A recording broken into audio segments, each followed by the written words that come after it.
Şuşanın dağları başı dumanlı, kırmızı koftalı yaşıl tumanlı.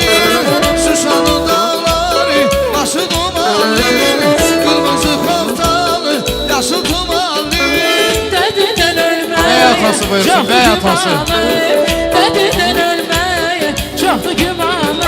Ay kız bu ne kaş kız, bu ne tener, ölerim derdinden.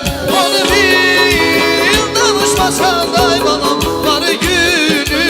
Ay kız bu ne kaş kız, bu ne tel, ölerim derdinden. Onu bil danışmasan da balam dar gün.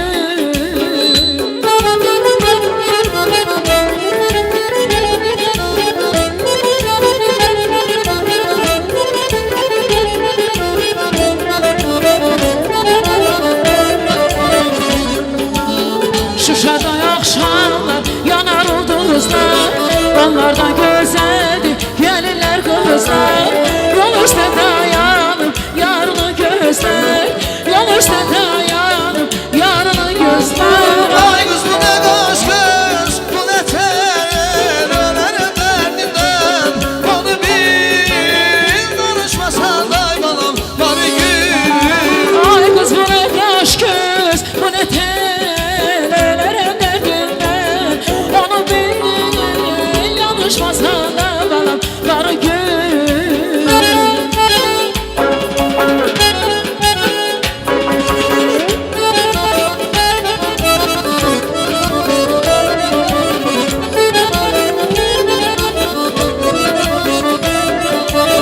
Şuşada yaşamlar yanar uğuzlar, onlardan güzel. Bey atası buyursun, bey atası.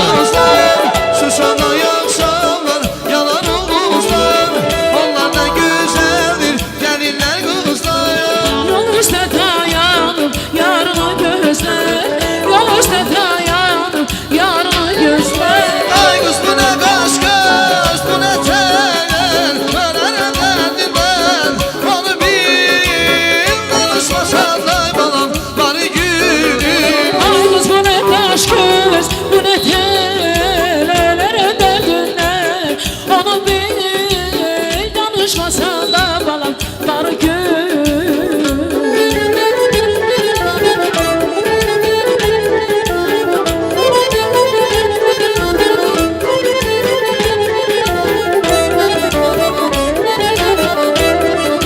Dünya güzeldir, hayat güzeldir.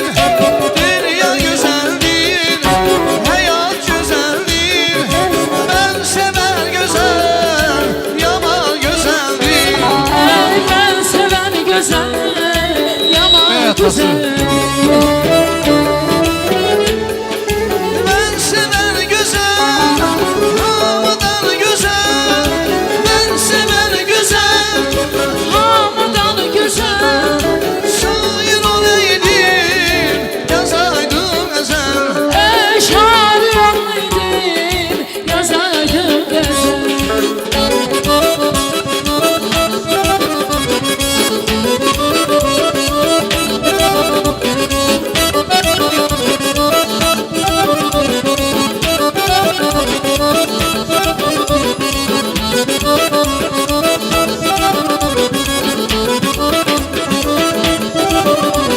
Söz getirip nasıl yazım üstüne, bahar günlerine taze kendimiz. Gül yaylaların, bahçe bağların, gül yaylaların, bahçe bağların, güzeldir geçeydi